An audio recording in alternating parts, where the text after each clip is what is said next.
What is your favorite song on Manifestation and why? Listen, I love that question. Wow. Why would we have a favorite song in our albums when it's a body of work? It's a great question, and it's impossible to answer. That I don't have one favorite song. I just love the overall energy, and actually, I must say that it was very hard for me to organize the track listing. So I asked Kaysha to come and air out this whole thing for me because, when you at a certain point you're so involved in the project, you lack perspective. So you need somebody who has not only created body of work that has been successful, but on top of that, has a different perspective than you, and will organize it in a way that's going to be commercially appealing without the sound necessarily being commercial. So Keisha just did just that, and I think that the way the album is organized truly reflects. Look, the way I feel about the whole project. I mean, the album is my favorite project. There's not a single song on this track that, if you ask me if certain tracks are harder to listen, certainly, because some songs really came from deep down the guts and some pretty dark moments. So some songs are still a little bit, vivid. But otherwise, yeah, everything is. I love it, man. When you do your songs, do you do them from a? Do you come from a technical perspective? Do you come from a commercial perspective with the goal of selling? Or do you come from the goal of learning? Or do you come from an emotional perspective? Meaning that I have this emotion, I want to make it out, and like, how do you build this album? Like what, like when you started, like when you were like in the, I guess, at the end of the pandemic or in the middle of the pandemic, and you were like, okay, I'm going to do an album. First of all, what decided you to do an album? Was it always like a trilogy? Or yes, you just... it was always going to be a trilogy. From the birth of Invocation, I knew there was going to be 3 albums, and I already had the titles for all the 3 albums from the beginning. When Invocation came out, Invocation, Transition, and Manifestation. And I think those 3 projects really were already in my system when I started 20 plus years ago. So it was really something that I wanted to see. And it's very funny because it's almost like I've prophesized my own experience in a very interesting way without knowing where I was going necessarily. But I already had projected that I was going to do X amount of things, and like we set goals, right, on 5, 10 years, 3 years. You sort of like organize your vision on sort of like the long run. But to answer your question, I think it's 50-50. There's first of all emotion, and secondly the attempt to do to create music that's gonna bring about that's gonna appeal to the listener in a really, really intense way. So of course it's either gonna be something you're gonna love or you're not gonna like. But most of the time it really is very emotional, and once I'm done with the emotion, I can go, and I usually, in the arrangement of the track, is when I actually add the more maybe commercial or more digestible aspect of the record. Do you think that your music is, if we take out your core audience, the people who enjoy your music and they really enjoy that experience of listening your music, do you think that your music is not as easily to digest as most of the music that comes out? Like, for example, Drake just put an album, and some people said that it's like, I wouldn't say the bare minimum, but it's like it's a good project, but it just touched the surface of Afro House. Do you think that maybe you might sometimes get caught so deep in the experience that you are providing that maybe you forget the commercial aspect, and it might be I would say for the connoisseur. Do you do it this way, or you don't care? You just do the music you feel? I used to do it very much for the connoisseur, and I was really targeting the connoisseurs because I wanted to get the creds. I wanted to be, impressing other producers, which never ends up paying your bills anyways because they don't buy your music, right?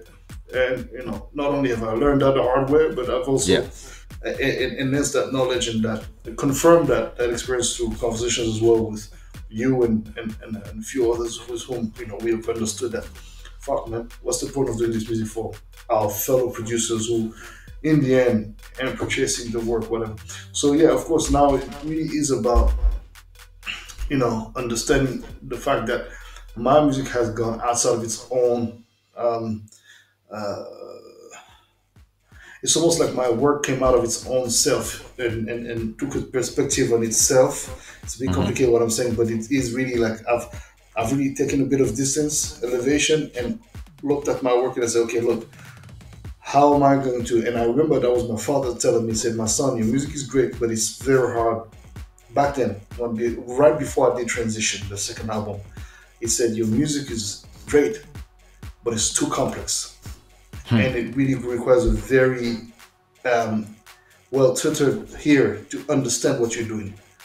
And I remember that vexed me, but it was such an important input that it forced me to really go and experiment deeper and start embracing certain aspects of my creativity, which are a little bit more appealing to the crowd, so a bit more commercial. And also working with you and just a couple of other greats that helped me just take a different perspective on my work. I think now I'm doing music that really is appealing to everybody, and really this album, everybody finds at least one track they like. Yeah, no, there's for me, I like the whole album. The whole project is amazing, and like I'm still discovering a lot of the things that you do. And there's a few tracks that I'm like, yeah, those are dope. Which was the most technically challenging song for you to make on Manifestation? The more technically complicated to mix was Sangra de Exagero with DJ Satellite and Braga Havaiana. Actually, one of my good friends, super producer, Sinbad. I mean, this guy, Sinbad is a genius. He's a music genius. Like anybody who heard his music, I mean, this guy is so fucking good. Like he's one of those guys. He's just a geek. He'll sleep in the studio, sleep on machines and stuff. And it was like, look, out of the album, he was telling me there's about 2-3 songs that I noticed were not in terms of frequencies, and I was like, yeah, Sangra de Exagero, I couldn't get it exactly as right as I wanted. So then my option was let me go straight Kuduro and keep it dirty like the Kuduro guys and keep that feeling. This way at least, somehow, even though it's not exactly Kuduro, but I'm trying to emulate some of their references. Thank you, Michael. Thank you very much. Took him to a whole another dimension. The thing is this. I think a lot of artists today get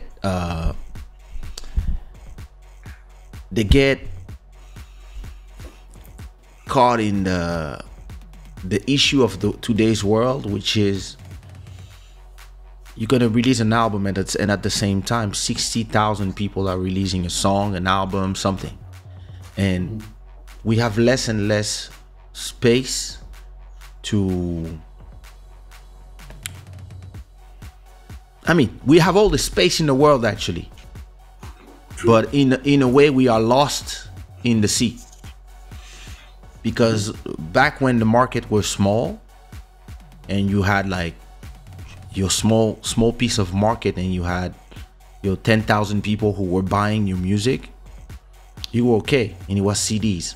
Now that anybody with a phone can listen to music all around the world, it kind of make it harder for an artist to know where he fits, especially if the artists have went through the transition, the transition of back in the days, the way we used to market music on vinyls, on cassettes, on CDs. When today, yeah, music is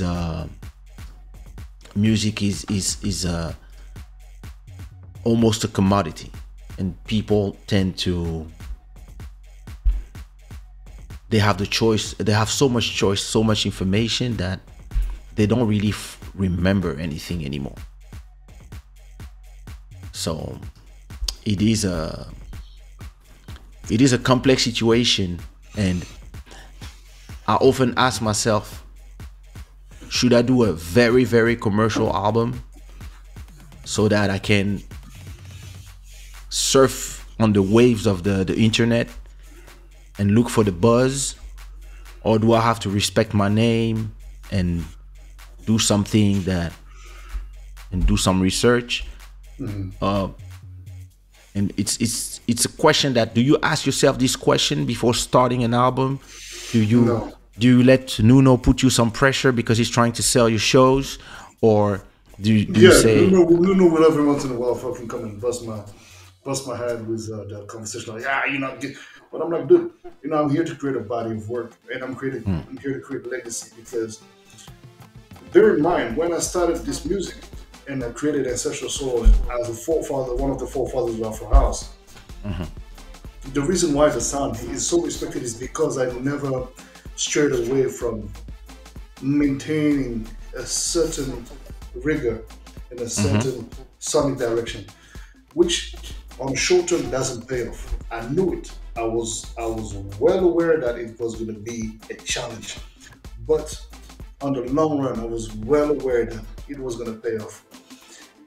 And one of the very important things to remember is that, historically talking, I started my musical transition, as far as my musical evolution, when I'm in a more mainstream and appealing way with my remixes. Remember when I did the Ancestral Soul interpretation albums? I did 4 entire albums of remixes of pop songs, reggae, whatever.